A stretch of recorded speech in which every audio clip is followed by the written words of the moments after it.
Oh, that's a massive shot. Chandrasena going short into. बिस्मिल्लाहिर्रहमानिर्रहीम। आप देख रहे हैं मेरा YouTube channel the match winner. तो वाला लम्हा आ गया जिसका सारों को इंतज़ार था। ये नहीं है कि लाहौर वालों को, मेरे ख़्याल में पूरे पाकिस्तान वालों को आखिरकार लाहौर कलंदर जीत गई। और आज का पूरा दिन है ना लाहौर कलंदर के नाम ही था। वो इसलिए कि जो बैटिंग में डंक ने बैटिंग की और पाटेल ने बैटिंग की।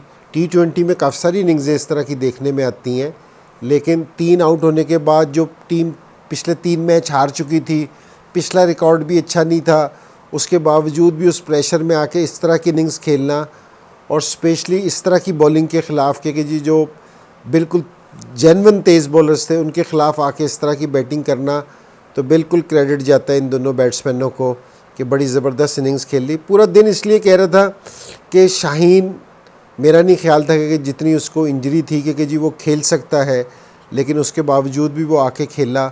तो जिस टाइम लड़कों का याला हौसला होगा, याली स्पिरिट होगी, तो फ़तह उनके पास आनी चाहिए थी। वो डिज़र्व करते थे कि हारिस रऊफ़ भी नहीं खेल रहा था, नए फास्ट बॉलर उन्होंने खिलाए जिन्होंने बड़ी अच्छी परफॉर्मेंस दी है। अच्छा, मैं ये तो उनकी बैटिंग की तो जितनी तारीफ़ की जाए, लेकिन आज के मैच में मुझे ना डिसपॉइंटमेंट भी बहुत ज़्यादा है वो कोयटा की तरफ से। और वो इसलिए कि जो हसनैन को और नसीम शाह को मैंने बॉलिंग करते देखा है ना कि ये हमारा फ्यूचर है, कि हम इनको अपने फ्यूचर में देख रहे हैं।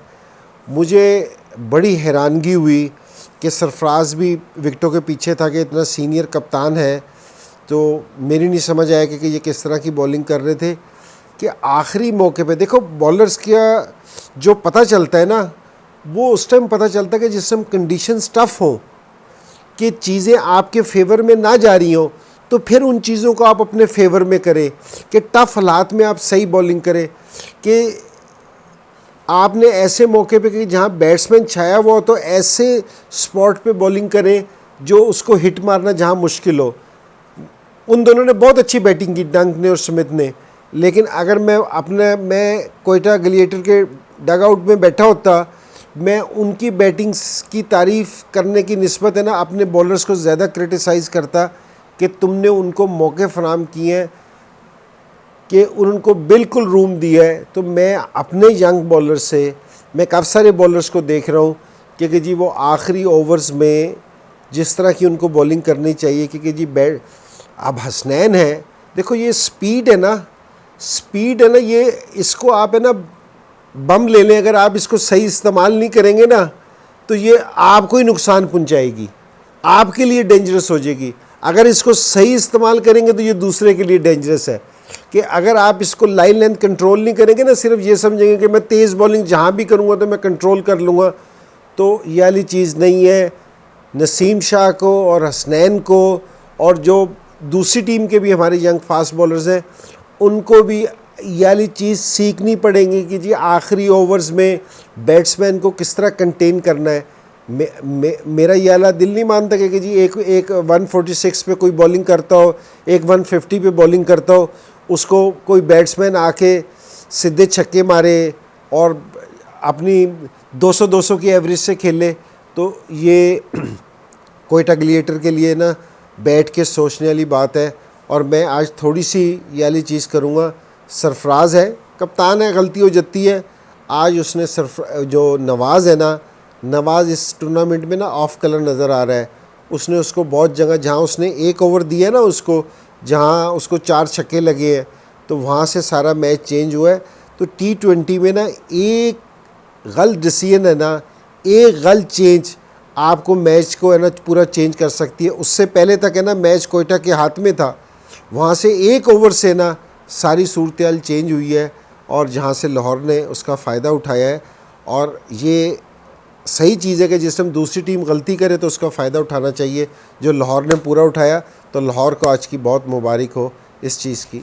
जी, कल अब लाहौर और इस्लामाबाद का मैच है, बड़ा क्रूशल मैच है दोनों टीमों के लिए, कि दोनों टीमें ना इस टाइम है ना जीत के तलाश में थी। लाहौर को तो आज मिल गई। अगर लाहौर कल भी जीत जाती है ना तो उनका कॉन्फिडेंस बहुत ऊपर चला जाएगा, क्योंकि लाहौर की टीम अच्छी है लेकिन वो जीत नहीं रही थी। जिस तरह आज बड़ा अच्छा मैच जीती है, अगर कल भी जीतती है तो ये भी ख़तरनाक टीम बन के उभरेगी। तो बड़ा अच्छा है। और इस्लामाबाद की जो टीम है, मैं शुरू से कहता हूँ कि ये इनकी टीम मुझे सारों से ज़्यादा बैलेंस टीम लगती है कि बड़ा अच्छे कम्बिनेशन के साथ खेलते हैं। लेकिन बाज़ टाइम आपके प्लेयर्स हैं ना, वो उस लेवल पे परफॉर्म नहीं कर रहे होते, उनकी वाली फॉर्म नहीं होती जिसकी आप उनसे तवक्को कर रहे हैं। तो इस्लामाबाद के कुछ प्लेयर्स के साथ ऐसा है। तो मेरे ख़्याल में अगर आप चेंज करेंगे ना अपनी टीम को, तो आपके लिए फ़ायदा होगा कि बाज़ टाइम अच्छा प्लेयर भी परफॉर्म नहीं करता, उसको भी एक दो मैचों का रेस्ट मिलता है ना, उसके बाद वो अच्छी परफॉर्मेंस करता है। एक चीज़ मैं इस्लामाबाद के ज़रूर मेरे लिए हैरान कुन है, वो आकिफ़ जावेद लड़का था, वो यंगस्टर, मैंने उसको पहले मैच में बॉलिंग करते देखा, बड़ा अच्छा बॉलर था। मैंने बड़े कम फास्ट बॉलर देखे जिनका नया बॉल पे ना PSL में बॉल स्विंग हो रहा हो। उसने शुरू में स्विंग किया था बॉल, स्पीड उसकी बड़ी अच्छी थी, बड़ा अपकमिंग यंगस्टर था। तो अगर मैं उसको खेलते हुए देखूं तो बड़ी अच्छी चीज़ है। तो मैं इस्लामाबाद से तवक्को कर रहा हूं क्योंकि जी एक तो उनकी टीम में कुछ चेंजिंग होगी ताकि वो जो उनका कम्बिनेशन है उतना अच्छा उन्होंने अभी तक परफॉर्मेंस नहीं दी। Oh, that's a massive shot. Down to center going short into Mahmud Haq.